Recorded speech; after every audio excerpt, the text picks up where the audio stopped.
So the fourth episode of Ahsoka dropped and it doesn't look like anything has improved.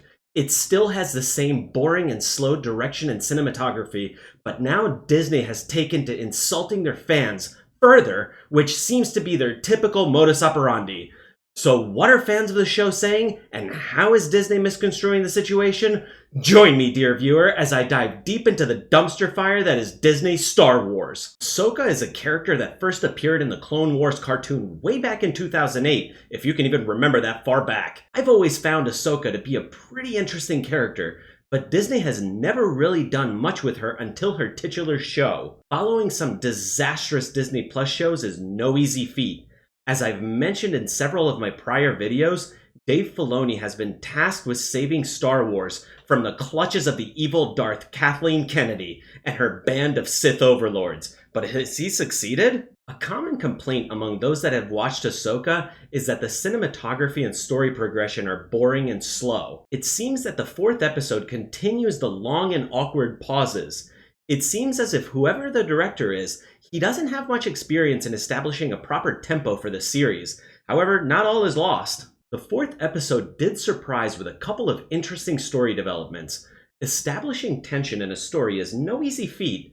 The show has had a bit of a difficult time getting audiences to care about the characters. But in the fourth episode, the loss of the hyperspace coordinates put Hera and her rescue crew in a bit of a jam as they seemingly can't follow Sabine and her captors. It'll be interesting to see how the showrunners write their way out of this one, but I can't help but think that they will come up with a hackneyed contrivance to keep the show going and allow Hera to chase down discount George Clooney, Baylan Skoll, and Morgan to Thrawn's location. Another interesting development is Ahsoka seemingly returning to the Force at the end of the episode and meeting a badly de-aged Anakin Skywalker. I was wondering how the show would treat Ahsoka's fall, as most of these seemingly deadly falls seem to be pieces of cake for Sith Lords like Darth Maul and Darth Sidious. After seeing Sidious coming back in The Rise of Skywalker, I kind of threw my hands up in the air in sheer hopelessness, as pretty much no death really has any meaning. The writers randomly picking and choosing who gets resurrected just seems lazy and contrived. It'll be interesting to see how the Ahsoka showrunners handle this bit, which has frustrated many longtime Star Wars fans. I personally view it as an opportunity. The show could explain how some Sith and Jedi can come back, either physically or in Ghost Force form, in much greater detail and actually add meaning to certain deaths and explain other resurrections. Hopefully the writers and Dave Filoni recognize that and actually execute this properly. Ahsoka has been quite a bit better than other Star Wars shows, but it's not without its faults. One can still see and feel the presence of Darth Kathleen Kennedy and her band of toxic feminists. They've tried to preempt legitimate criticisms of the show by attacking the fan base as they've done in many other occasions. For example, during the Kenobi show, Disney attacked fans for calling out the producers making the show about Reva rather than Kenobi himself. The fan base had a legitimate argument, but did Disney take this argument and learn from it in order to grow from it? Not at all. They went on the offensive and attacked fans for being racist because Reva happened to be black. They didn't realize that fans disliked Reva not because she was black, but because they wanted a show about Obi-Wan Kenobi and were given a boring, bland character that they didn't ask for. And now Disney is at it again by attacking the fans. Disney has gone on the offensive and has started attacking the fan base for being sexist and racist for not liking Ahsoka.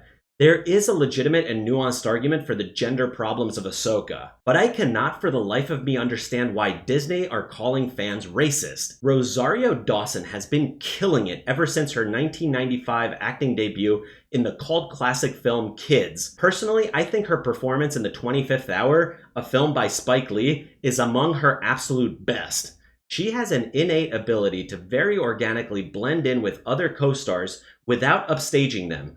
A skill she's brought with her to Ahsoka. At no point did I feel like she was taking away from other characters. Since she's a capable actress, I think the problem lies in the writing and direction she's received. Maybe the showrunners don't want a show that's too short given its production budget, so they extend scenes with long, boring pauses, which they think add tension, but are really useless filler. What bugs me is the criticism of fans by calling them sexist. The argument here is a bit more nuanced. I've harped on this time and time again in my other videos. Men and women are supposed to complement one another like pieces in a puzzle. Stories can't all be one side or the other. This competitive approach to filmmaking is toxic and ends up hurting the story and characters. It's perfectly okay for a female character to be vulnerable. Writing the female characters to be stoic and strong is completely unnatural, and audiences don't respond well to it because it's not realistic or believable. Writers lately are pretty much turning women into men. Case in point, throughout the first 4 episodes of Ahsoka, Sabine evolved from being this rebellious free spirit of a woman into this androgynous thing lacking personality or warmth she had displayed previously. Writers shouldn't make women into men, but rather focus on the characteristics that make women strong on their own. I hate to keep bringing this up, but a well-written female character like Sarah Connor doesn't exhibit male characteristics. She displays a cunning intellect to defeat both the T-800 and the T-1000, and she's not afraid of having a man assist her. Disney just doesn't understand what makes a female character strong.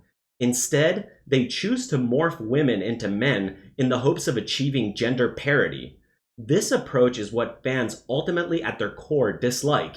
It's a very immature and ignorant approach to writing female characters. I hope that I'm wrong and we actually emerge from the dark age of cinema we seem to find ourselves in. Toxic feminism in writing is ruining truly great characters such as Ahsoka, Sabine, and Hera. But what do you think of all this? Do you think that Dave Filoni will right the ship and give Ahsoka her proper comeuppance? Please do let me know down below in the comments. And as always, make sure to leave a like, ring that notification bell, and smash that subscribe button, and I'll see you in the next one.